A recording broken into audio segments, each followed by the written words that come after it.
Welcome everyone, क्या हाल चाल आप सभी लोगों के। So we are here with our part 2।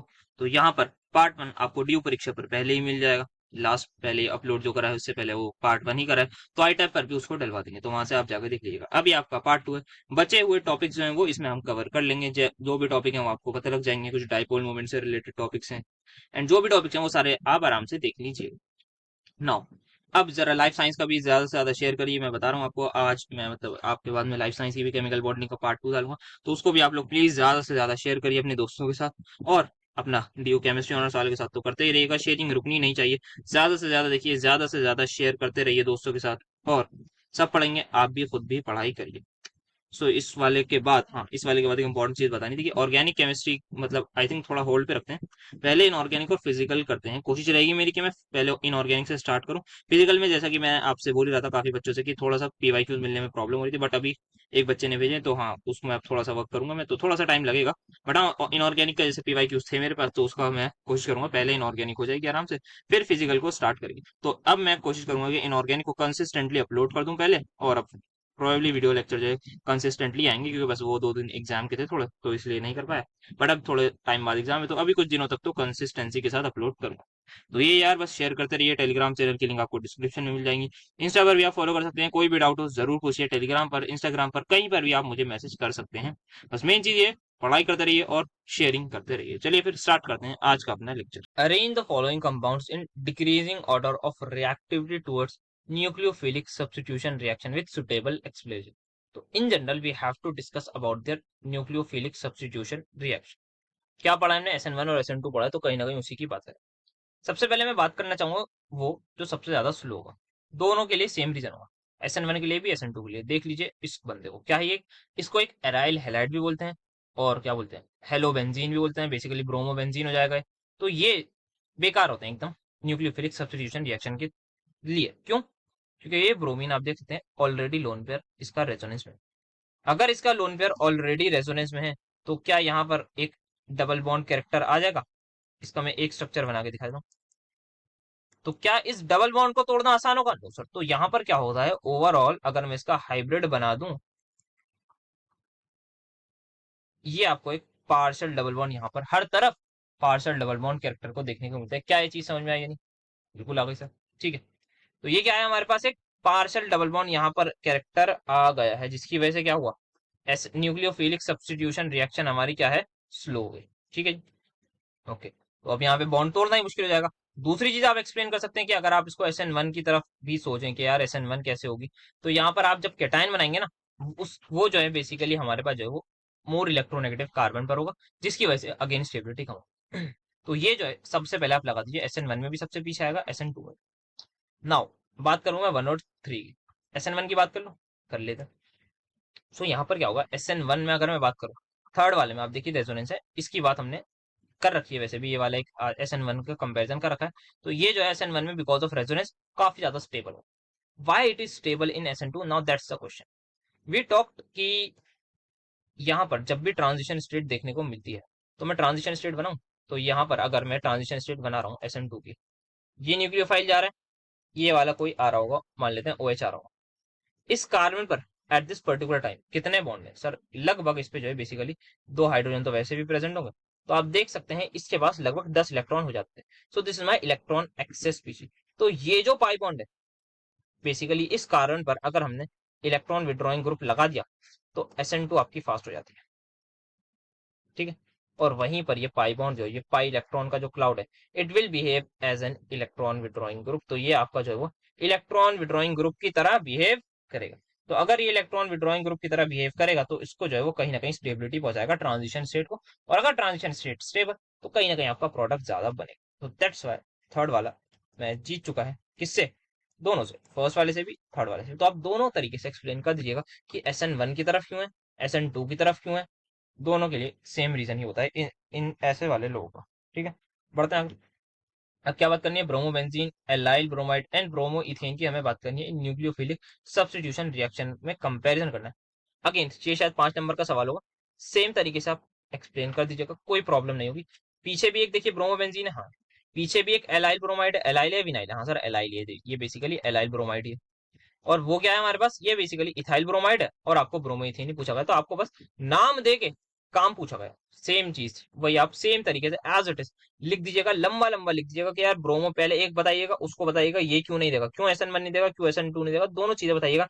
Resonating structure बनाइएगा, रेजोनेंस हाइब्रिड बनाइएगा, पार्शियल डबल बॉन्ड नाम की चीज लिखिएगा, bond difficult to break as the bond order is going to be more than one, ये लिखिएगा और बताइएगा क्यों बॉन्ड तोड़ना मुश्किल होगा। देन आप बात करिएगा किसकी, एलाइल में, आप बताइएगा कि SN1 और SN2 दोनों इस पर क्यों फास्ट होंगी रिलेटिवली, और वो बेचारा जो है वो सिर्फ और सिर्फ एक 1 डिग्री है उस पर, हाँ SN2 ठीक है फास्ट होगी, बट क्योंकि 1 और 3 में ड्रॉ है, 1 भी 3 डिग्री, सॉरी 1 भी 1 डिग्री और थर्ड वाला भी 1 डिग्री है। अब यहाँ पर आ जाएगा कि किस में ज्यादा फास्ट होगी, तो दैट इज बिकॉज ऑफ कि यहाँ पर जो वो एक इलेक्ट्रॉन विड्रॉइंग ग्रुप लगा दिया इस पोजीशन पर, और यहाँ पर कोई भी इलेक्ट्रॉन विड्रॉइंग ग्रुप नहीं है, दैट्स वाई SN2 फास्टर। और SN1 क्यों फास्टर है, क्योंकि ये जो है वो स्टेबल है रेजोनेंस, तो दोनों चीजें आप एक्सप्लेन कर सकते हैं। नेक्स्ट यहाँ पर क्या पूछा गया है, अगेन यहाँ पे भी हमें बताना है न्यूक्लियोफिलिक सब्स्टिट्यूशन रिएक्शन की रिएक्टिविटी, और तो यहाँ पे एक बेंजाइल क्लोराइड आपको दे रखा है, तो यह थोड़ा सा अलग लोगे तो इनकी बात कर लेते हैं, वैसे लगभग ऑनेस्टली बताऊं explanation is going to be same. Then आपका ये है, आप इसको देखते ही मुझे बता दीजिए सबसे पीछे कौन सा आएगा, सर आपने जो अभी बनाया ना एकदम वो आएगा, बिल्कुल आपने सही बोला। तो सबसे पहले मैं आंख बंद करके लगा देता हूँ, इसमें ज्यादा बातचीत नहीं करें, नहीं करिए सर, 2 को सबसे पीछे लगा दो, ठीक है। 1 और 3 में मुझे बताइए बेटा, कैटायन बनाओ, खतरनाक बनेगा सर, बिल्कुल यार, पूरी बेंजीन रिंग रेजोनेंस में, SN2 में जीत गया, SN1 में जीत गया, समझ में आ गया ना, मतलब इसको एक्सप्लेन तो नहीं करूँ मैं बैठ के यार, मतलब इसके रेजोनेटिक स्ट्रक्चर बनाओ, वो आप बनाइएगा, रेजोनेटिक स्ट्रक्चर बना के दिखाइएगा अपने एग्जाम में ये कर रखा है फर्स्ट सेमेस्टर में, तो फर्स्ट सेमेस्टर तो नहीं पढ़ा रहे, सेकंड पढ़ा रहे हैं, तो टाइम भी थोड़ा सा देखते हुए चलना पड़ेगा, तो आप सिंपल सा बना दीजिएगा रेजोनेटिंग स्ट्रक्चर, ठीक है सर बना देगा। नेक्स्ट उसके बाद क्या करेंगे, उसके बाद SN2 क्यों फास्ट होगी, बताइए कौन सा कार्बन, अल्फा कार्बन, क्या बीटा पर अनसेचुरेशन जिसको बोलते हैं प्रेजेंट है, बिल्कुल प्रेजेंट है, तो अनसेचुरेशन या कहीं ना कहीं ये बिहेव करेगी as an electron withdrawing group, तो जब जब इलेक्ट्रॉन विड्रॉइंग ग्रुप आया है तब तब SN2 फास्टर हुई, किससे फास्टर, रिलेटिवली दूसरे वाले से, ये देखिए 1 डिग्री, इसके बीटा पर कुछ नहीं, इसके बीटा पर अनसेचुरेशन है, इलेक्ट्रॉन विड्रॉइंग ग्रुप है, मजा आ जाएगा, मजा आ जाएगा, तो मतलब रिएक्शन का रेट फास्ट होगा, तो जीता कौन, जीता वही जो एक शहंशाह है, बेसिकली सेम अगर मैं बताऊं ना, बेंजाइल का मैंने बताया था जब मैं पढ़ा रहा था शायद थ्योरी वाले में, कि बेंजाइल और एलाइल दोनों का नेचर लगभग सेम होता है, बेंजाइलिक पोजीशन को भी कहीं ना कहीं हम एलाइलिक पोजीशन ही बोलते हैं, देख लीजिए अब ये कार्बन डबल बॉन्ड कार्बन के बराबर वाले कार्बन पर कोई लगा हुआ है तो वो है basically allylic position he, but क्योंकि ये बेंजीन नहीं है तो उसको बेंजाइल बोलते हैं, वरना एलाइल और क्या बेंजाइल दोनों लोग सेम, विनाइल और अराइल दोनों लोग सेम होते हैं कहीं ना कहीं नेचर वाइज। तो आगे ये कौन जीता, फर्स्ट वाला जीत गया, देन थर्ड, ये सिंपल सा आपका ऑर्डर हो जाएगा, आई होप बेहतरीन तरीके से आसानी से समझ में आया होगा, कोई प्रॉब्लम नहीं होगी, लगभग सिमिलर एक्सप्लेनेशन है, बस यहाँ पे रेजोनेटिंग स्ट्रक्चर ज्यादा बनाएंगे। आगे बढ़ते हैं, क्या ये सेम ही लग रहा है तो मुझे, सेम ये देखिए एकदम सेम है, बस पहले इन्होंने क्या करा, यहाँ पर जो है बेंजाइल दे दिया, सिंपल वाला दे दिया एक, और ये आपको क्या दे दिया, हेलोएरिन, इस बार हेलोएरिन की जगह बस बिनाइल दे दिया, सेम चीज होगी, क्या आएगा सबसे पहले 2 आ जाएगा, पीछे बताया भी, फिर क्या आ जाएगा सर 1 आ जाएगा, फिर आपका 3 आ जाएगा, सेम चीज कर रहे हैं यार ये, बस घुमा फिरा के, तो इन्हीं ऑनेस्टली बताऊं इन्हीं 3-4 लोगों पे आपको घुमा फिरा के पूछेंगे, बेंजाइल या अलाइल, बेंजाइल और अराइल होंगे एक, इन दोनों में से विनाइल या हेलोरीन में से एक होगा, और एक आपको सिंपल सा हेलोरिन दे देंगे, बस इसी में से आपको ऑर्डर पूछ लेंगे घुमा फिरा के, मजाक नहीं कर रहा हूँ, मजाक तो वैसे भी नहीं करता हूँ, बहुत सीरियस पढ़ाता हूँ, तो एक्सप्लेन और पढ़ाई का मामला है यार ये, तो मतलब इसमें सही में मजाक नहीं करता है, जो क्वेश्चन आया हुआ है मैंने थोड़ी बनाया, मैं इतना खराब प्रिंट मतलब कहाँ से लाऊंगा, खुद ही देखो क्वेश्चन पेपर्स में मिलता है आपको, देखेंगे अलग अलग वेबसाइट्स पे जो होती है कॉलेज के, ऐसे ही प्रिंट वाले मिलते हैं, तो तभी उसी प्रूफ की वजह से मैंने इस बार स्लाइड्स वगैरह कुछ नहीं बनाई, मैंने कहा ऐसे ही उठा के लो ताकि ज्यादा वो हो कि यार हाँ बिल्कुल एकदम एग्जैक्ट है। अब now explain why aryl halides undergo low reactivity towards nucleophilic substitution reaction, SN1 भी है SN2 भी है, देन एल्काइल, क्या इसके बारे में कुछ भी एक या 2 शब्द बोलने की जरूरत है, क्या बताने की जरूरत है कि एराइल हैलाइड्स में रेजोनेंस प्रेजेंट होती है, क्या ये बताने की जरूरत है कि वहां पर पार्शियल डबल बॉन्ड कैरेक्टर होता है, क्या ये बताने की जरूरत है क्योंकि पार्शियल डबल बॉन्ड कैरेक्टर होता है तो बॉन्ड डिफिकल्ट टू ब्रेक हो जाता है, बॉन्ड ऑर्डर 1 से ज्यादा हो जाता है, नहीं बताने की जरूरत है, सर आपको बताने की जरूरत ही नहीं थी, आपने खुद ही बता दिया तभी, तो क्या स्ट्रक्चर बनाने की जरूरत है, नो सर बिल्कुल भी स्ट्रक्चर बनाने की जरूरत नहीं है, पर आप बना रहे हैं तो अब क्या करें, ये बना दिया स्ट्रक्चर, और इसकी जगह एक्स लगा दीजिएगा, बता दीजिएगा, और RX क्यों ज्यादा होगा, सारी चीजें बता देंगे, SN1 बता देंगे क्यों नहीं होगी, क्योंकि कैटायन क्या है, मोर इलेक्ट्रोनेगेटिव पर पॉजिटिव है, SN2 बता देंगे, और दोनों में बता दिया कि यार लीविंग ग्रुप ही लीव नहीं करना चाहेगा, यार सारी बात तो ये है आपका लीविंग ग्रुप नहीं लीव करना चाहता, जो हेलोजन है वो जाता ही नहीं, वो चाहकर भी नहीं जा सकता क्योंकि वो रेजोनेंस में, उसका लोन पे रेजोनेंस में वो नहीं है, उसका लोन पे रेजोनेंस, समझ में आ गई, कोई डाउट नहीं है, होना भी नहीं चाहिए यार, इतनी देर से ये बात कर रहा हूं, सेम चीज इसको बताऊं, अराइल लाइट्स वीकर क्यों होते हैं, अगर कोई पूछ रहा है बताऊं तो अभी बस 15-20 सेकंड पहले या 1 मिनट पहले वीडियो को पीछे ले जाइए, सेम बात मैंने बोली है वही आप यहाँ पर भी लिख दीजिए। बढ़ते हैं आगे। Benzyl chloride is more reactive than, कौन सा है, aryl chloride towards nucleophilic aromatic substitution reaction. Okay, तो यहाँ पर न्यूक्लियोफिलिक एरोमेटिक सब्स्टिट्यूशन रिएक्शन का क्वेश्चन है ये। So if I am not wrong, इन्होंने कुछ गलत कर रखा है, nucleophilic aromatic substitution reaction. Benzyl chloride क्यों ज्यादा रिएक्टिव होता है as compare to aryl chloride. So यार ये जो है ना, ये वाला क्वेश्चन में उस वाले में ले आता हूँ एरोमेटिक कंपाउंड्स में, वहां पर डिस्कस कर लेते हैं यार, वहां पे सही रहेगा, या हेलोरीन में या बेंजीन वाले में, तो वहां पर इसको डिस्कस कर लेंगे। वैसे या फिर ये कर ही लें, चलो देखते हैं। न्यूक्लियोफिलिक एरोमेटिक सब्स्टिट्यूशन रिएक्शन क्या सभी लोगों को पता है क्या होती है? Sir nucleophilic aromatic substitution reaction होती है बेसिकली हमारे पास SNAR। तो यार ये वहीं पर डिस्कस करेंगे तो थोड़ा बेटर रहेगा, मतलब यहाँ पे थोड़ा आउट ऑफ द कंटेक्स्ट हो जाएगा, इसलिए मैं यहाँ पर अभी नहीं ले रहा, मतलब वहां डिस्कस कर लेंगे जरूर, पूरी कोशिश रहेगी। देन ये क्या है अगेन के अलाइल क्लोराइड ज्यादा रिएक्टिव क्यों है विनाइल क्लोराइड से, बताने की जरूरत है? नो सर, बिल्कुल भी कुछ भी एक वर्ड भी बोलने की जरूरत नहीं है। तो आई होप इसमें किसी को भी कोई डाउट, कोई परेशानी नहीं होनी चाहिए। तो बहुत सिंपल सी चीजें थी अभी तक सारी, सारा रेट वाला जो क्वेश्चन है ना, सबसे आसान जो सवाल होगा इस चैप्टर का, वो आपको रेट का ऑर्डर लगा देंगे, सबसे आसान, मतलब सारे कर लिए। मुझे नहीं लगता रेट का अगर कोई क्वेश्चन है ना इन 3 4 5 लोगों में से बाहर आ ही नहीं सकता भाई, मतलब देख लो ना भाई, हर बार रिपीटेड सेम चीज पूछ रहे हैं वो। अलाइल और विनाइल से वो आगे ही नहीं बढ़ रहा है, बेंजाइल और उससे चाहे वो अराइल से वो आगे नहीं बढ़ रहे, तो मतलब क्या करेंगे वो। बाकी हमने जो पूरी डिटेल में बात कर रखी है, अगर वो आगे बढ़े भी तो हमें पता है सारे ऑर्डर क्या है, किस तरीके से लगाना है, आराम से हो जाएगा। डायपोल मोमेंट के ऑर्डर में इनको अरेंज करना है। अभी डिफरेंट वेराइटी, थोड़ा सा डिफरेंट है, बट क्योंकि हेलो एल्कीन से ही रिलेटेड है तो इसीलिए सवाल था, एक आध तो मिल गया तो कर लेते हैं। तो यार यहाँ पर याद रखिएगा, आपको सबसे पहले पता होना चाहिए डायपोल मोमेंट कब जीरो होता है, और ये हमने बात कर रखी है, अगर आपको याद होगा, आपने वो पढ़ा है, मतलब जिसने पढ़ा होगा सेमेस्टर फर्स्ट में, केमिकल बॉन्डिंग कोवलेंट वाला जो कंपाउंड, कोवलेंट बॉन्ड वगैरह वाला जो चैप्टर था, उसमें हमने डायपोल मोमेंट की बात करी थी, जहां पर हमने देखा था कि कब डायपोल मोमेंट जीरो होता है और कब नहीं होता। तो बेसिकली कब होता है, all bond pairs no lone pair, all bond pairs no lone pair on central atom, सारे के सारे सेंट्रल एटम के जो है वो बॉन्ड पेयर हो, कोई भी उस पर लोन पेयर ना हो, और जितने भी सब्सिडरी एटम्स अटैच हो वो सेम हो, और उनकी इलेक्ट्रोनेगेटिविटी भी, मतलब अगर सब्सिडरी एटम अटैच जो सेम है, तो सब्सिडरी एटम की जो यस इलेक्ट्रोनेगेटिविटी है वो सेंट्रल से ज्यादा हो। ऑल बॉन्ड पेयर से क्या क्या चीज है मैं लिख देता हूँ, all bond pair no lone pair, जो सब्सिडरी एटम अटैच हो किस पर है, सेंट्रल एटम पर, सेंट्रल एटम पर सब्सिडरी एटम जो हो वो सारे के सारे सेम हो,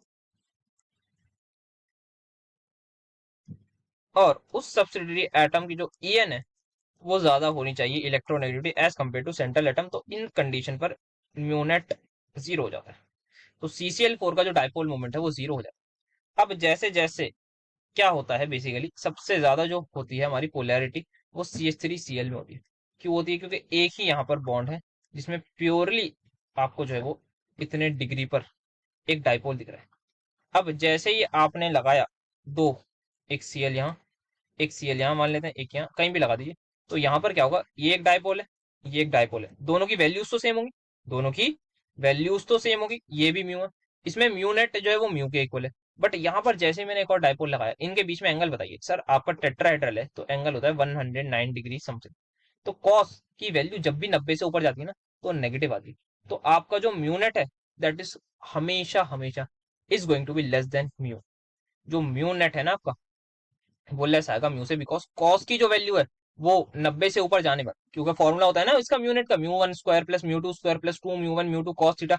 अब ये मत कह दिएगा यार फिजिक्स कहाँ से, भाई फिजिक्स क्या केमिस्ट्री में भी वैसे पढ़ाते हैं, शायद बात भी करी होगी, मुझे याद नहीं है उसमें फॉर्मूले में, उसमें फर्स्ट सेमेस्टर में बात करी या नहीं करी, बट बता दूं, वेक्टर की जब भी आप दो वेक्टर का एडिशन करते हैं तो आपके पास फॉर्मूला होता है, पहले वेक्टर का स्क्वायर प्लस दूसरे वेक्टर का स्क्वायर प्लस टू ऑफ पहले वेक्टर का मैग्नीट्यूड इनटू दूसरे का मैग्नीट्यूड इनटू उनके बीच के एंगल का कॉस थीटा और अंडर रूट लगा दीजिए, तो ये फॉर्मूला होता है। लिख नहीं रहा, सभी को आता होगा, कोई ज्यादा इसमें वो नहीं करना। तो ये जो म्यूनेट है वो म्यू से छोटा आएगा, तो अगर म्यूनेट म्यू से छोटा आएगा तो ऑब्वियसली ये म्यूनेट जो है जो म्यू के इक्वल है वो उसकी वैल्यू ज्यादा है।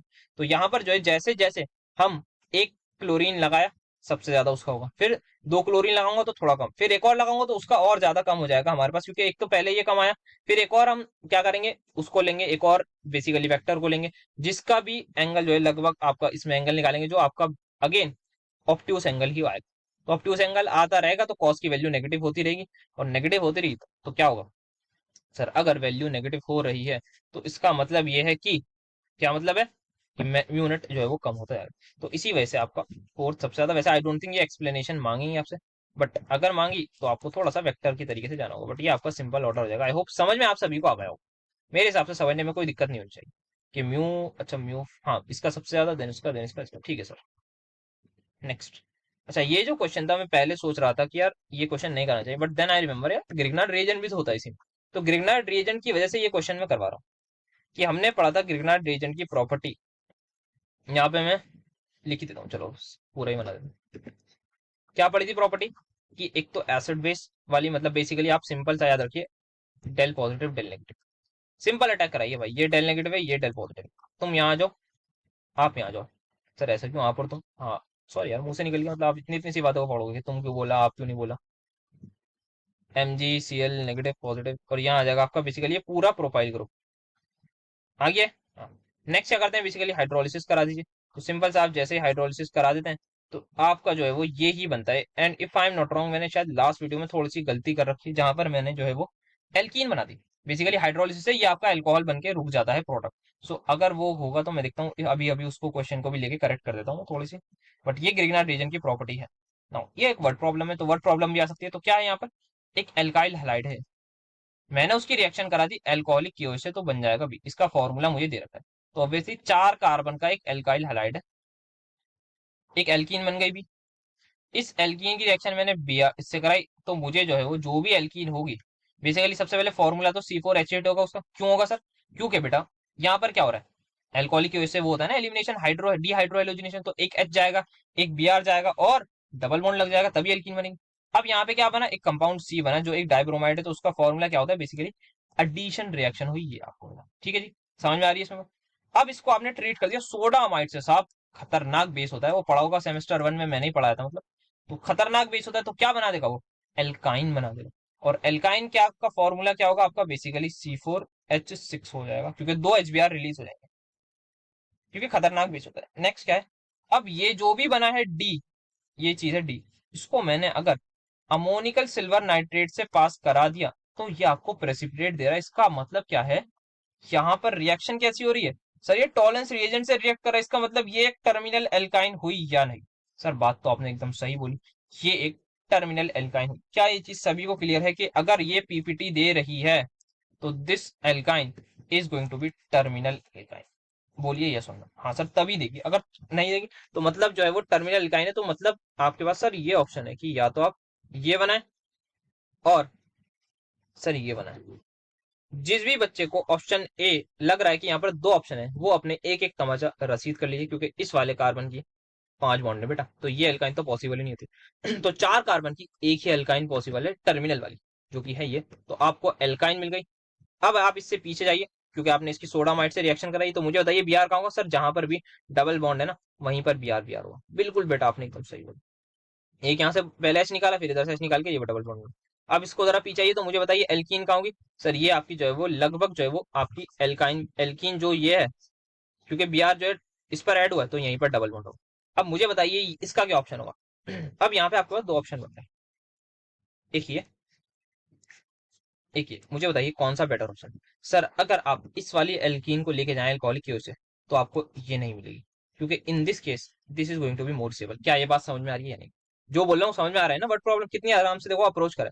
पहले फ्लो चार्ट बनाया, देखो अच्छा वो पीपीटी, आ जाओ भाई टर्मिनल का, टर्मिनल लाइन देखा एक ही तरीके की, पीछे आ जाओ जहां पर डबल बॉन्ड था, सॉरी ट्रिपल बॉन्ड था, हटाओ Br लाओ। ये क्यों करा रहा हूँ सर, ये उसका क्वेश्चन हाइड्रोकार्बन का हो सकता है मे बी, बट यहाँ पे हेलो एल्केन लगा दिया तो कोई वो नहीं है कि वो बोलते हैं नहीं हेलो एल्केन का ये क्वेश्चन, तो इसलिए करा रहा हूँ। शायद सेमेस्टर 1 में ना करा हो, शायद पता नहीं, बाकी याद है।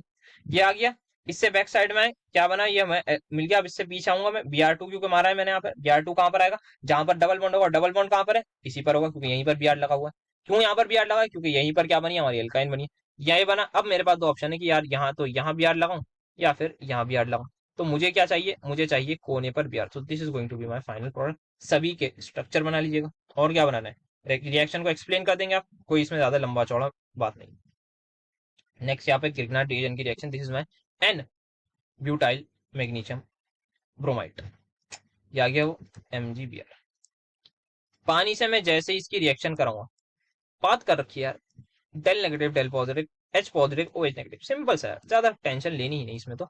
Del positive del negative, positive पर नेगेटिव नेगेटिव पर पॉजिटिव, सिंपल सा बन गया क्या, ब्यूटेन। इसमें क्या बना, एनब्यूटेन। क्या नीचे वाले में भी ऐसा ही कुछ होगा, लग तो रहा है सर, आइए जरा देखिए, खुद ही बता दिया आप मुझे। अच्छा बाय प्रोडक्ट भी बना दो, कभी कुछ बच्चे बोले यार बाय प्रोडक्ट तो बनाएंगे, बी आर और यहाँ पे ओ एच आर, सिंपल सा, नेगेटिव पॉजिटिव, क्या बना, ब्यूटेन। अगेन मेजर प्रोडक्ट क्या बना, butane, M G B R, और यहाँ पे इस बार ओ एच की जगह बस ओ सी एच थ्री लगेगा, सिंपल सा, बहुत सिंपल रिएक्शन है डिग्रिग्नाइट रिएजेंट की, मतलब पढ़ी रखी है हमने, तो आपको आई होप इसमें कोई भी डाउट नहीं हो ना। ये आता है एक और इंपॉर्टेंट वेराइटी जिस पर सवाल आने के चांस रहते हैं इन वाले क्वेश्चन। जब आपने एल्काइल हैलाइड को रिएक्ट करा, किससे, केसीएन से, एजीसीएन से, डिफरेंट प्रोडक्ट्स बने, समझाइए। सेम क्वेश्चन पूछा जा सकता है कि एल्काइल हैलाइड को आपने रिएक्ट करा KNO3 से, AgNO3 से, डिफरेंट प्रोडक्ट बने, बताइए क्यों। तो वो हमने अपने लेक्चर में डिस्कस कर रखा है, उठा ली मैंने लेक्चर की स्लाइड। केसीएन की जगह आप यहाँ पे NaCN, सॉरी NaCN की जगह आप KCN लिख दीजिए, दोनों बातें सेम है। जैसे ही आपने KCN से रिएक्शन कराई तो आपको मिला यहाँ पे नाइट्राइट नहीं, ये नाइट्राइल है, एल्कीन एल्केन नाइट्राइल मिला, और यहाँ आइसो नाइट्राइल, या गलत लिख रखा है थोड़ा सा, तो इसको प्लीज माफ कर दीजिएगा। एल्केन नाइट्राइल और यहाँ पे एल्केन आइसो नाइट्राइल, लिखने में गलती हुई होगी, मेरे हिसाब से बोलने में नहीं होगी यार, इतना भुलक्कर तो नहीं हो, ठीक है। आइए क्यों हुआ ऐसा, यार सबसे पहले आप बताएंगे NaCN आयनिक है और AgCN कोवैलेंट है, ठीक है सर है। अगर ऐसा है तो Na पॉजिटिव Cn नेगेटिव में ब्रेक डाउन हो जाएगा, सेम फॉर KCN, तो K पॉजिटिव Cn नेगेटिव में ब्रेक डाउन हो गया। अब जैसे ये ब्रेक डाउन हो तो आइए जरा स्ट्रक्चर बनाइए, तो Cn नेगेटिव का स्ट्रक्चर ये है, क्या है ये, इसमें क्या है, एट दिस पर्टिकुलर टाइम जब Cn नेगेटिव है तो क्या है, तो सर यहाँ पर जो है वो नाइट्रोजन पर भी लोन पेयर है और कार्बन पर भी लोन पेयर है, क्योंकि कार्बन पर आ चुका है एक्चुअल में नेगेटिव चार्ज कहीं ना कहीं, ठीक है। तो ये Cn नेगेटिव का मैंने स्ट्रक्चर बना लिया, समझ में आ रहा है, हाँ सर बिल्कुल समझ में आ रहा है। Now what is going to happen, option अब हमारे पास है कि या तो कार्बन अटैक करे या नाइट्रोजन, क्योंकि दोनों के पास है, दोनों के पास लोन पेयर है, दोनों अटैकेबल है, तो इसी वजह से क्योंकि कार्बन भी अटैक कर सकता है और नाइट्रोजन भी अटैक कर सकता है, तो इसको हम बोल देते हैं कि ये एम्बिडेंटेट या एम्बिडेंट न्यूक्लियोफाइल है, दोनों अटैक कर सकते हैं। यहाँ पे एक से ज्यादा atom can attack, can show nucleophilic substitution reaction, कोई भी अटैक कर सकता है। अब करा के देखते हैं, एक बार मैं चाह रहा हूँ कार्बन का अटैक करा दूं, एक बार मैं चाह रहा हूँ नाइट्रोजन का अटैक करा दूं, दोनों से मुझे पता लग जाएगा क्या हो रहा है। कार्बन का मैं अटैक कराऊंगा तो मुझे ये मिल जाएगा CH3CN, या फिर और ये करूंगा तो CH3NC। कार्बन का बॉन्ड बन रहा है कार्बन के साथ, यहाँ पर कार्बन का बॉन्ड बन रहा है नाइट्रोजन के साथ, अगर मैंने नाइट्रोजन का कराया, अभी इसको एजीशन को थोड़ी देर के लिए भूल जाइए, ठीक है। तो अगर कार्बन का बॉन्ड कार्बन के साथ बन रहा है, इलेक्ट्रॉन दोनों के पास बराबर है, तो एक चीज ये है, मुझे बताइए इलेक्ट्रोनेगेटिव ज्यादा कौन, सर ज्यादा इलेक्ट्रोनेगेटिव नाइट्रोजन। क्या नाइट्रोजन इजीली लोन पेयर देगा या कार्बन, सर लेस इलेक्ट्रोनेगेटिव वाला देगा, तो कार्बन अटैक करेगा, एक चीज। दूसरी, कार्बन जब कार्बन पर अटैक करेगा तो कार्बन कार्बन बॉन्ड बनेगी, और नाइट्रोजन जब कार्बन पर अटैक करेगा तो नाइट्रोजन कार्बन बॉन्ड बनेगी। मुझे बताइए कौन सी बॉन्ड ज्यादा स्ट्रांग होगी, सर ये एकदम सेम साइज के एटम है भाई साहब, सेम साइज की जो ओवरलैपिंग है ना, इतनी मजेदार इतनी प्यारी होती है, मजा आ जाता है कि इतनी ज्यादा स्ट्रॉन्ग ओवरलैपिंग स्ट्रॉन्ग बॉन्ड बनेगा जब भी आपके दो सेम एटम्स करेंगे, क्योंकि यहाँ कोई भी पोलैरिटी नाम की चीज नहीं होती, कोई भी पोलैरिटी नहीं होती, दोनों के दोनों एकदम नॉन पोलर बॉन्ड, बट यहाँ पे थोड़ी सी पोलैरिटी होगी, तो इलेक्ट्रॉन नाइट्रोजन अपनी तरफ खींचने की कोशिश करता रहेगा जब जब वो प्रेजेंट होगा, काफी ज्यादा इलेक्ट्रोनेगेटिव इंसान हो।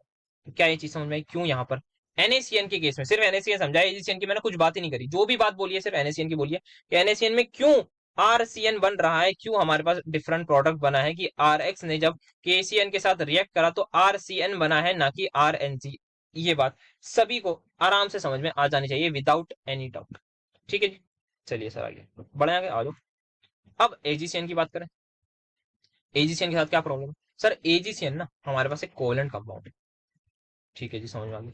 तो क्या ये Ag पॉजिटिव Cn नेगेटिव बन सकता है, सिंपल स्ट्रेट नो।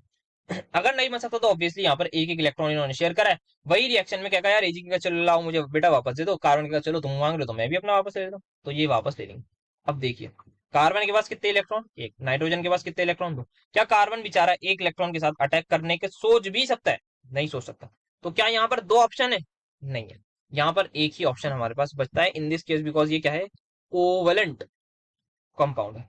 तो अब नाइट्रोजन यहाँ के अटैक कर देगा यहाँ पर डायरेक्टली और NC बना लेगा, so that's why in this case you will see कि जब आपने रिएक्शन कराई AgCN के साथ तो आपको जो है वो NC देखने को मिला, दैट इज माई आइसोनाइट्राइल, और इस केस में आपको देखने को क्या मिला, नाइट्राइल ग्रुप देखने को मिला। आई होप आराम से क्लियर हुआ होगा। समझा भी रखा है लेक्चर में, दोबारा मैं भूल गया था, समझाते समझाते मुझे याद आया यार ये तो समझा रखा है, इतना डिटेल में क्यों बता रहा हूँ, बट कोई नहीं, अब बता दिया तो आई होप आप लोग समझ जाएंगे।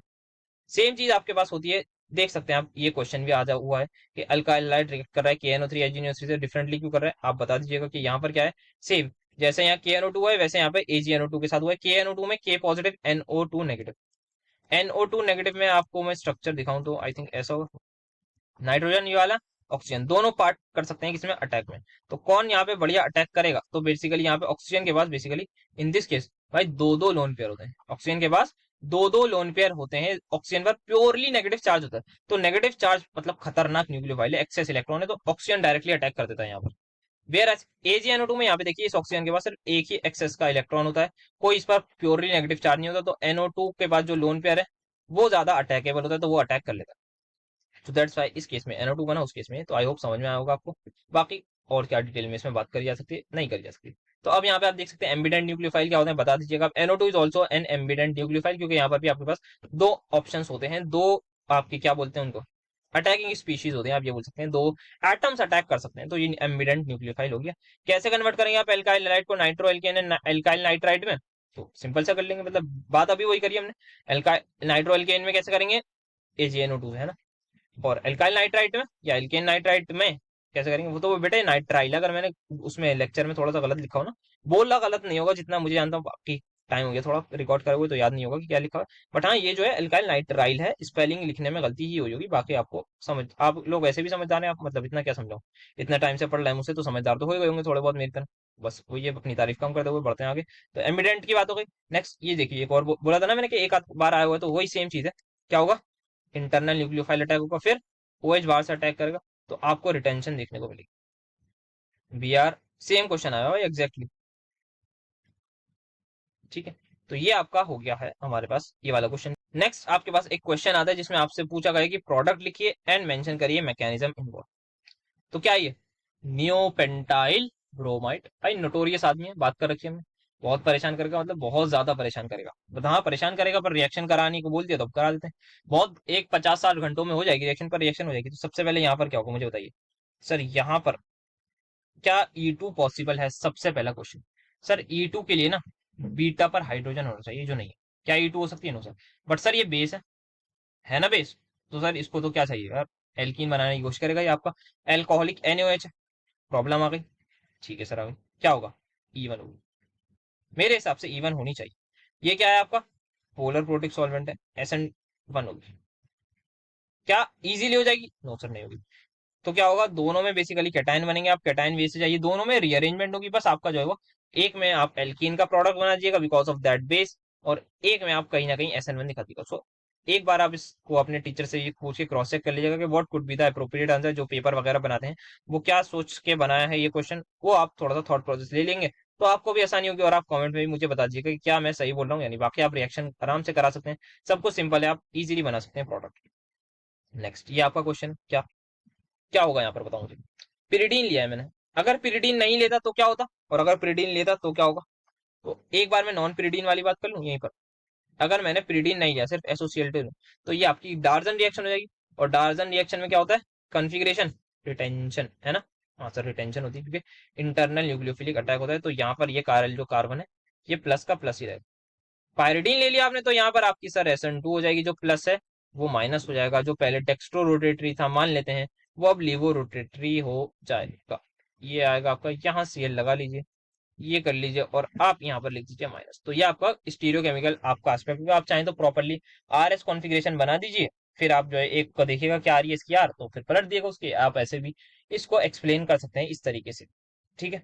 तो ये आपका हो गया एक और क्वेश्चन जो सिंपल था, आपका आ सकता है, पूछा जा सकता है। और ये वाला जो है ना एसोसिएटेड वाला, ये शायद मुझे मिला नहीं, बट मुझे याद है जब मैं अपने टाइम पर पढ़ रहा था लास्ट ईयर, तो मुझे ये क्वेश्चन मतलब मैंने ये सॉल्व करा था, जिसमें आपको एक एक किसी पेपर में आया था पिरिडीन वाला, एक में बिना पिरिडीन के दे रखा था, तो ये क्वेश्चन आपका आ सकता है। ऐसे हुआ था, मतलब एक टाइम पे मैं भूल गया था, जब मेरा इस कॉलेज में टेस्ट था तो मैं भूल गया किसमें इन्वर्जन होती है किसमें वो, तो मेरे पास मैम ने दो क्वेश्चन दे रखे थे हमारे के, दो, एक क्वेश्चन में एसोसिएल टू पिरिडीन, एक क्वेश्चन में एसोसिएल टू पिरिडीन। अब मैं सोच रहा हूँ यार इसमें इन्वर्जन होगी इसमें होगी, तो मैं भूल गया था उस टाइम, तो मैंने क्या करा, दोनों में सेम प्रोडक्ट बना दी। मैंने कहा भाई एक तो सही होगा, अगर मैं सोचता कि यार अगर मैं दोनों में अपोजिट बनाता तो चांसेस क्या थे, मेरे प्रोबेबिलिटी ये थी कि मेरे दोनों गलत हो सकते थे, 50-50 था, बट मैंने क्योंकि दोनों सेम बना दिए, मैंने कहा हटाओ दोनों सेम बना दो, देखा जाएगा। तो एक तो सही निकलेगा, तो वही मतलब एक तो सही निकलना पक्का था कि एक सही निकलेगा, तो 50% चांस है कि हमेशा एक तो सही निकलेगा। तो मैंने कहा यार इससे अच्छा है कि मेरे दोनों गलत हो, मैं अपना दिमाग लगाऊं। मैं भूल गया था क्योंकि यार किसमें इन्वर्जन होगा, कौन सा वाला पिरिडीन में इन्वर्जन होता है या नहीं, ये थोड़ा सा भूल गया था, भूल जाते हैं यार स्टूडेंट टाइम पे। तो मैंने उसमें क्या करा, दोनों सेम बना लिए थे। वही काम सेम जो मैं उसमें करता हूँ, ईवीएस के जो आते हैं ना, ईवीएस के पेपर में ट्रू फॉल्स, उसमें मैंने भाई ज्यादा पढ़ के तो कोई जाता नहीं ईवीएस, तो मैंने कहा यार 5 है, क्या करूं, मैंने पांचों में ट्रू लिख दिया। मैंने तो कुछ तो सही होंगे। अब मैं दिमाग लगाऊंगा यार ये ट्रू लग रहा है, ये फॉल्स लग रहा है, नहीं इतना दिमाग नहीं लगा ना, पांचों में ट्रू लगा दिए। दो तीन तो सही हो ही जाएंगे, अब ऐसा तो नहीं है एग्जामिनर कोई सारे फॉल्स बना देगा, बहुत कम प्रोबेबिलिटी है। और ज्यादातर जनरली 3 तो ट्रू होते हैं जनरली। तो इसी वजह से मैंने कहा सारे ट्रू लिख दो, जो होगा देखा जाएगा। तो ऐसे ही चीजें मतलब दिमाग वाली आप लोग भी करते रहा करिए, थोड़ा सा सोचते रहा करिए, दिमाग चलाते रहा करिए, कहाँ पर स्मार्ट वर्क लगाना है। जब आपका मतलब आपके पास ऑप्शन नहीं है, भाई पढ़ा नहीं, नहीं पढ़ा, आप क्या कर सकते हैं, तो हम नहीं पढ़ा तो थोड़ा स्मार्ट वर्क लगाइए। चीटिंग करने को नहीं कह रहा मैं, स्मार्ट वर्क अपने ही आप से लगाइए। और जो ग्रेनाड रीजन वाला क्वेश्चन जो था वो यार यहाँ पे देख लो, वो थोड़ा सा मुझसे भी मिस्टेक हो गई थी, तो उसको मैं पहले करेक्ट कर दूं। यहाँ पर सबसे पहले जब आपको सी बनाएंगे ना, तो आप सिंपल सा सी में ये बना दीजिएगा, क्योंकि आपने हाइड्रोलिसिस नहीं कराई ना। ये थोड़ा सा मुझसे कंफ्यूजन होती है, ये आ गया आपका। और यहाँ पर आप लगा दीजिए क्या, CH2CH3। अब आप जब हाइड्रोलिसिस करेंगे तब आप जो है वो बना दीजिए, जो ये ये ये बन गया आपका प्रोडक्ट। तो आई थिंक आपको समझ में आया होगा। बाकी एक्सप्लेनेशन तो दे रखी है ग्रिग्नार्ड रीजन की, किस तरीके से रिएक्शन होती है, वो पूरी लेक्चर में भी डिस्कस कर रखी है, यहाँ पर भी इससे पहले डिस्कस करी थी थोड़ी देर पहले। That's it for today's lecture as well as for complete halo alkanes के पीवाईक्यूज। आई होप पूरे हेलो एल्केन्स में आपको मजा आएगा। कोशिश चाहिए, जैसा कि हर बार बोलता हूँ, सवाल इससे बाहर आने के बहुत कम चांस होंगे। इसी टाइप का सवाल कोई ना कोई आपको देखने को मिलेगा इन्हीं क्वेश्चन से, वरना 2023 और 24 के सेपरेटली नहीं, 24 हाँ 23-24 के सेपरेटली अपलोड होंगे सेमेस्टर 2 के, उनमें भी देखिएगा ये वाले जितने भी क्वेश्चन है। और जो आपके सेमेस्टर वो 2023 और 2024 का जो पेपर आएगा उसमें जो क्वेश्चन होंगे, मैक्सिमम चांसेस है उन्हीं से सवाल आते हैं। आपने सेमेस्टर वन में देख रखा है तो मैं आपको ज्यादा नहीं बताऊंगा, जो लोग नए उनके लिए बस ये बात बोल रहा हूँ कि आप लोग थोड़ा सा कॉन्फिडेंस रखिए, भरोसा रखिए, और हाँ पढ़ाई लिखाई करते रहिए। वन शॉट बाकी अपलोडेड है, पूरा कंटेंट आपको जो है मिल जाएगा पूरे है। कहीं ना कहीं ड्यू परीक्षा से आपको पूरा कंटेंट मिल जाना चाहिए, मेरे अकॉर्डिंगली मैं जितना मैं बात कर सकता हूँ मिल जाना चाहिए, क्योंकि पीवाईक्यूज रिपीटेड होते हैं तो मिलने के बहुत ज्यादा चांसेस है। बाकी कंसेप्ट भी सर काफी देख लिए हैं, तो मतलब अगर कोई पीवाईक्यू रिपीट ना होगा तो वो कंसेप्ट तो हमने प्रोबेबली पढ़ ही रखा। तो इसी वजह से आपको ज्यादा टेंशन लेने की जरूरत नहीं, बस वीडियोस देखिए और वीडियोस शेयर करते रहिए, लाइफ साइंस वाले दोस्तों को जरूर भेजिए। मिलेंगे आपसे नेक्स्ट लेक्चर में प्रोबेबली इनऑर्गेनिक के साथ। Thank you so much for attending my lecture.